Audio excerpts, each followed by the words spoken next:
We always think of like the big twists, the ones that totally blow your mind, as something that only happens in thrillers. Yeah, for sure. But I think some of the most surprising endings, the ones that really stay with you, they actually happen in movies you wouldn't expect at all. Totally. Like we've been going through this list of the 10 best twist endings that aren't from thrillers, and it's really cool to see how many different types of movies are on there. We're talking comedies, dramas, even some superhero movies, and they all have these endings that just leave you completely floored. Yeah, it's wild. Like you think you know what's coming because you know what kind of movie you're watching, but then boom, they totally flip the script on you. Exactly. And that's kind of what we're going to do today. We're going to like really dive into these twists, figure out why they work so well, why they can be even more powerful than the twists you get in a thriller. It's like they're playing with your expectations in a way that makes them super memorable.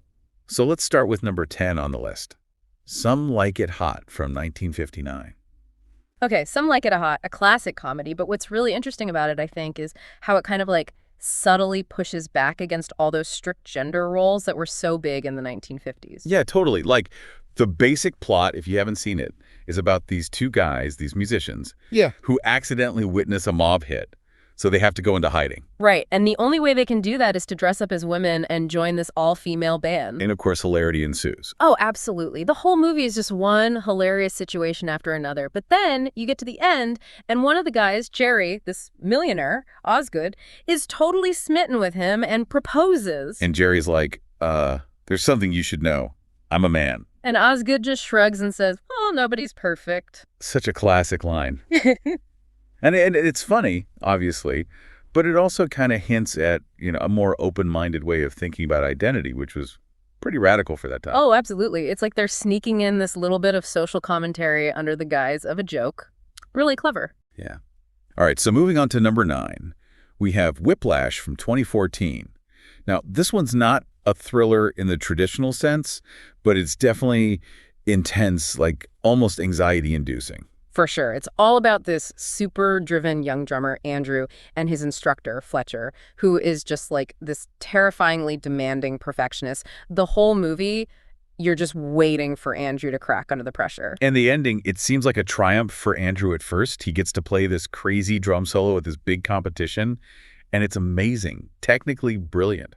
Yeah, like on the surface, it looks like he's finally made it, He's achieved his dream. But then as you're walking out of the theater, you start to think about it, and you're left with this, like, unsettling feeling, like, what did it actually cost him to get there? Exactly. Did he really win, or did he just become another Fletcher in the process? It's like the ending turns into this really complex, almost tragic thing. Yeah.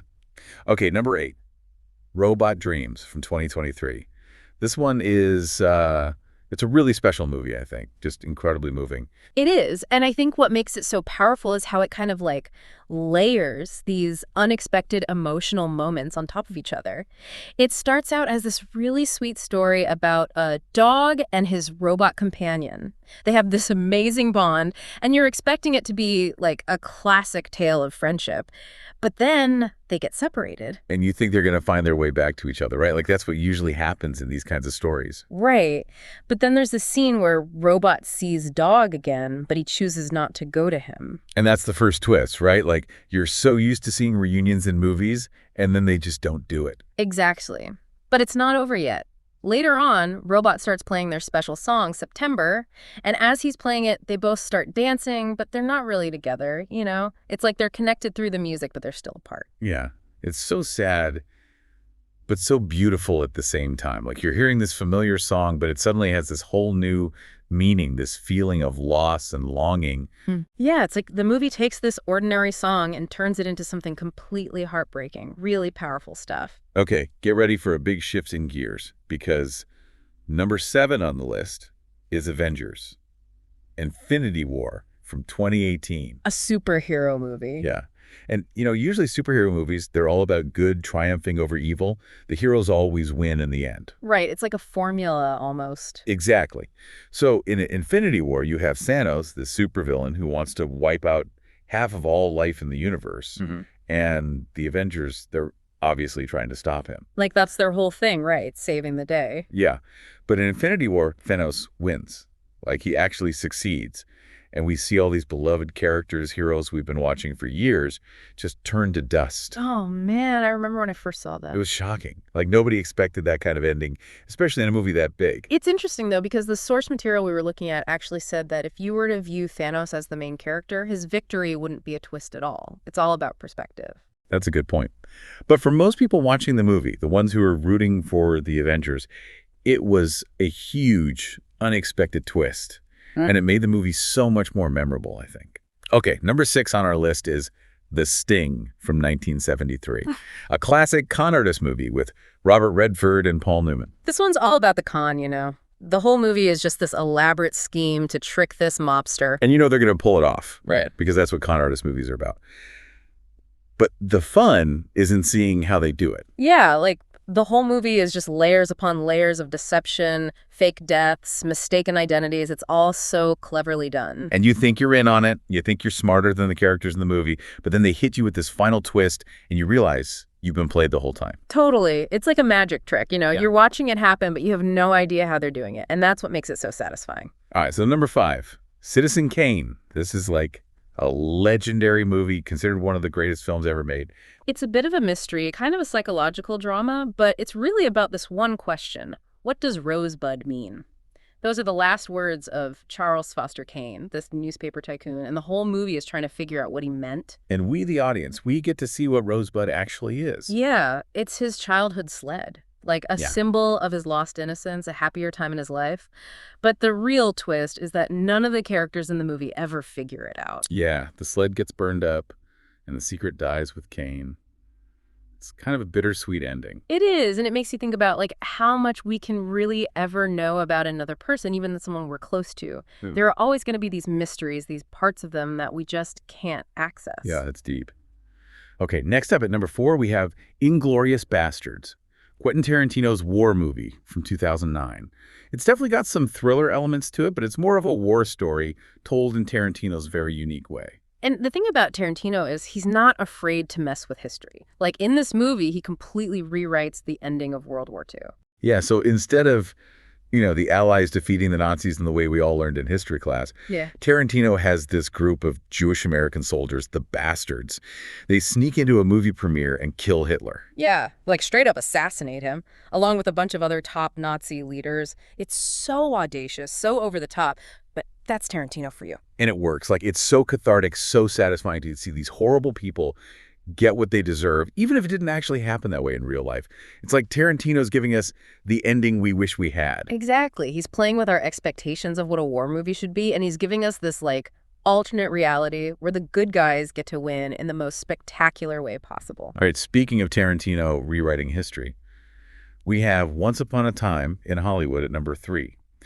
This one's more of a dramedy, a kind of love letter to old Hollywood, set in 1969. Yeah, and it's mostly focused on these two characters, this actor and his stunt double and their lives in Hollywood. But then the Manson family shows up, and it kind of throws this dark shadow over everything. And we all know what happened with the Manson family in real life, right? A horrible tragedy. Exactly. But Tarantino changes things up. Instead of Sharon Tate being murdered, the Manson followers try to break into the actor's house, and they end up getting killed by the actor and his stunt double. It's like a fairy tale ending, almost. Like a better version of reality where the good guys win and the innocent people are saved. It's a really interesting contrast to the darkness of the real events. Okay, we're down to the top 2. At number 2, we have The Empire Strikes Back from 1980, probably the most beloved Star Wars movie. And it's full of surprises, like really dark and unexpected turns. Yeah, the first Star Wars movie, it was very much a classic hero's journey. But Empire Strikes Back, it takes things in a much darker direction. The heroes, they lose, they get beaten down, and the ending is just, like, bleak. Yeah, but the biggest twist, the one that everyone remembers, is when Darth Vader tells Luke, "No, I am your father." Oh. Like, that line just changed everything. It did. Suddenly, the whole story, Luke's whole identity, it's all different. And it sets up all this moral ambiguity, this complex relationship between Luke and Vader that plays out in the next movie. And on top of that, you have Han Solo getting frozen in carbonite, the heroes retreating. It's just not the kind of ending you expect from a big blockbuster movie. Nope. It's like they were really willing to take risks to subvert expectations, and that's what makes it so great. And finally, the #1 spot on our list of the best non-thriller twist endings goes to the original Planet of the Apes from 1968. This movie, it's got a twist that's not just surprising, it's like deeply unsettling. It really makes you think. Yeah. So the basic premise is that these astronauts, they land on what they think is a new planet, but it's ruled by these intelligent apes. And the humans, they're like primitive animals that can't even talk. Right, and the whole movie you're trying to figure out, like, how did this happen? What is this place? And then in the final scene, they're on a beach, and you see it. Yeah. The Statue of Liberty, buried in the sand. Chills every time. It's such a powerful image. Yeah. It's like suddenly you realize that this whole time they've been on Earth, but it's Earth after some kind of apocalypse. It's not just a twist. It's like a statement about humanity, our potential for self-destruction. Yeah. And the fact that it's a science fiction movie, not a thriller, it makes it even more powerful, I think. Agreed. It's like they're using the genre to sneak in this really deep message about our own world. So as we've seen, these 10 movies, they show us that twist endings, they're not just for thrillers. They can work in any genre, and they can be used for all sorts of things. Comedy, drama, social commentary, you name it. And when they're done well, they can really stay with you long after the movie's over. Absolutely. Like a good twist can elevate a movie from good to great, It can make you see the whole story in a new light, and it can leave you thinking about it for days. So, here's something to think about. Which of these twists surprised you the most? And why do you think non-thriller movies can sometimes have even more powerful twists than actual thrillers? Think about how our expectations, based on what kind of movie we're watching, play into how effective a twist can be. It's pretty fascinating stuff. Totally. And that's our deep dive for today. See you next time.